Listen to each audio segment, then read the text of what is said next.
one way in and one way out of Jerusalem to and from Jericho, and that was on this road. If you were coming from Jericho, you would go uphill. If you were coming from Jerusalem, you would go downhill. In this day and time, this road was actually called the Way of Blood. It was a road paved in blood, smoothed out in treachery, covered in crime. Villains waited on the sidelines. Robbers crouched among the bushes. Criminals waited in ambush. Vandals sat at the mountainside. Murderers hanging from the cliffs. This wasn't the first attack. It wasn't the first murder. It wasn't the first robbery. It was commonplace to be robbed on this road. This road had a terrible history. Third of all, you have to note that the text never said that the priest and the Levite didn't want to help, but that they just didn't help. It didn't say that they didn't want to help, just that they didn't help. The text says that as they were on the road, seeing the man half dead, seeing the man stripped of his clothing, they didn't even go near, but they passed by on the other side of the road. And you need to know, saints of God, that there is a difference between not wanting to help and not helping. Not wanting to help someone means that there was no will or desire to lend your assistance, but not helping could simply mean that there was perhaps a desire, but there was no action behind it. There is no indication or mentioning from Jesus of the thoughts that ran through their heads, but all we see are their actions, and we assume their intentions. Perhaps they were snobbish. Perhaps they didn't want to get involved. Perhaps they didn't care. Perhaps they were unconcerned. But perhaps, saints of God, there is more, because as we just said, this road has history. It was known for treachery. It was known for crime and robbery. And sometimes, no matter how much a person may seem to need help, and you may want to help, perhaps this was not just the time and place to stop. As a young man growing up in Georgia, when the time came for me to venture out on my own and I was able to travel the state, I learned that there were just some parts of Georgia you just don't stop in. Mama used to say, if you ever find yourself in this certain place in the state, don't you ask for directions. You drive the speed limit. Keep your head straight. Fill your tank before you get there. Get your rest before you get there. If somebody calls your name, you keep going. And you may want to help someone who seems to be in need, but you have no idea if it's some kind of trick. So you keep going. You keep driving. You keep on trucking. Don't you stop until you get to where you need to be. Perhaps these men wanted to help, but for fear they did not. And I mention that, saints of God, because it is that very scenario that the church is going through right now. Because right now, I believe that every church in the nation is going through a period where we want to help people, but we are afraid to.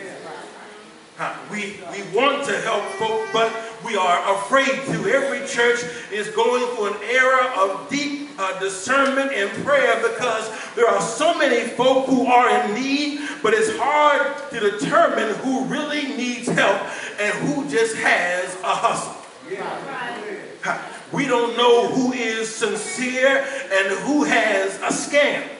We have grown cautious as to who we help because we just don't know. And we've grown cautious in giving to charities because we just don't know. And we're skeptical in giving to foreign missions because we just don't know. And we get phone calls from folk every week who are looking to pay on rent every month, and we just don't know. And we get phone calls from folk who make their rounds to every church in the valley, and we get phone calls from the same folk every month trying to get groceries, and the same folks circulate from church to church trying to get bills paid each month, and we get phone calls from folk who have a well planned out scam to get paid. And if we all sat down in this valley right now and compared notes, we find that we've all been in the same circle of the same folk, and we are hesitant to give because we don't know who needs help or who has a hustle. And yet, saints of God, we're caught in a conflict because that's why we're here. Christ has placed us here as his hands and feet for a dying world, and the devil has manipulated the intentions of the church with folk who will take advantage of a good thing. We're here to help those who need help. We're here to feed the hungry. We're here to clothe the naked. We're here to shelter those who are homeless. We're here to help those who are financially in need. We're here to assist those who are in need of assisting. We're here to help people who lose their jobs. We're here to help the poor. Christ commands it, and we do it. It's a part of our purpose. It's a part of our calling. It's in the mission. We have to do it. We are ordered to do it, and we love to do it. But how do you know who needs help and who has a hustle? But as you read the story, saints of God, there is a twist. Because the text says that just when all is lost, a Samaritan comes along and helps the victim without hesitation. A Samaritan comes along and he helps this man on the side of the road without hesitation. Christ does not specify if it's day or night, and the Samaritan does not seem to even care. He sees him on the side of the road. He has compassion on him. He tends to his wounds. He takes him to an inn, fills out all the insurance forms for him, pays his hospital bill, never even getting the man's name.